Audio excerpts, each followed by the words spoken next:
तुमच्या घरावर कोणीतरी पिशाच्य सोडलं असून त्यासाठी आपल्याला कामाख्या देवीला जाऊन पूजा करावी लागेल आणि तुमच्या घरात सोन्याचे खिळे ठोकावे लागतील असं म्हणत 4 भोंदू ज्योतिषांनी एका वृद्धाला तब्बल 9.5 लाख रुपयांचा गंडा घातल्याची घटना बदलापूरमध्ये घडली आहे। या प्रकरणी बदलापूर पूर्व पोलिसांनी या चौघांनाही बेड्या ठोकल्या असून पोलिसांकडून पुढील तपास सुरू आहे।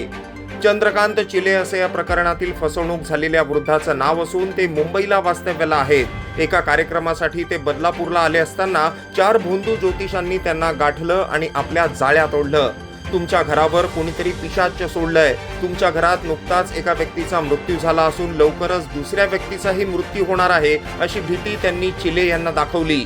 तसंच हे थांबवायचं असेल तर आपल्याला कामाख्या देवीला जाऊन पूजा करावी लागेल आणि तुमच्या घरात सोन्याचे 4 खिळे ठोकावे लागतील अशी बतावणी करत त्यांनी चंद्रकांत चिले यांच्याकडून तब्बल 9,72,000 रुपये रोख आणि सोन्याचे दागिने सुद्धा उकळले। यानंतर काही दिवसांनी चिले यांना आपली फसवणूक झाली असल्याचं लक्षात येताच त्यांनी बदलापूर पूर्व पोलीस ठाण्यात अर्ज दिला। या प्रकरणी गुन्हे पोलीस निरीक्षक राजेश गज्जल यांनी तपास करून या प्रकरणात फसवणूक आणि महाराष्ट्र अंधश्रद्धा निर्मूलन कायद्यान्वये गुन्हा दाखल केला। या प्रकरणी चिले यांची फसवणूक करणाऱ्या आरोपी ब्रह्मदत्त इंगळे, शिवलिंग इंगळे, भवानी इंगळे आणि अन्य अशा चौघांना पोलिसांनी बदलापूरमधून बेड्या ठोकल्या आहेत।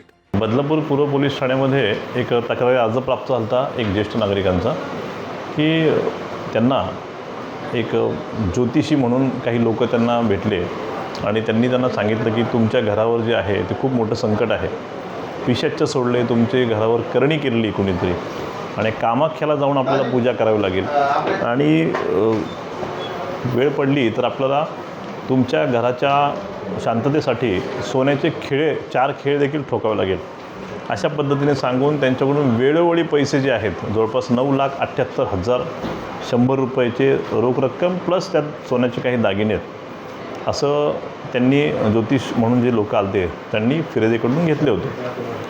फिर्यादी यांना कळलं की आपली फसवणूक झालेली आहे, त्याप्रमाणे त्यांनी जसं पोलीस स्टेशनला गुन्हा दाखल केला। प्राथमिक तपासातून लक्षात आलं की खूप मोठ्या प्रमाणात ह्या लोकांनी फसवणूक केलेली आहे फिर्यादीची। याच्यामध्ये 2 आरोपी सुरुवातीला अटक करण्यात पोलिसांना यश मिळालं। 2 आरोपी कस्टडीतच आहेत, तर आणखी 2 आरोपी जे आहेत काल रात्री अटक केलेली आहे आरोपींना आणि आज मान्य न्यायालयात देखील त्यांना हजर करणार आहे। Bureau report, AB fast news, Badlapur.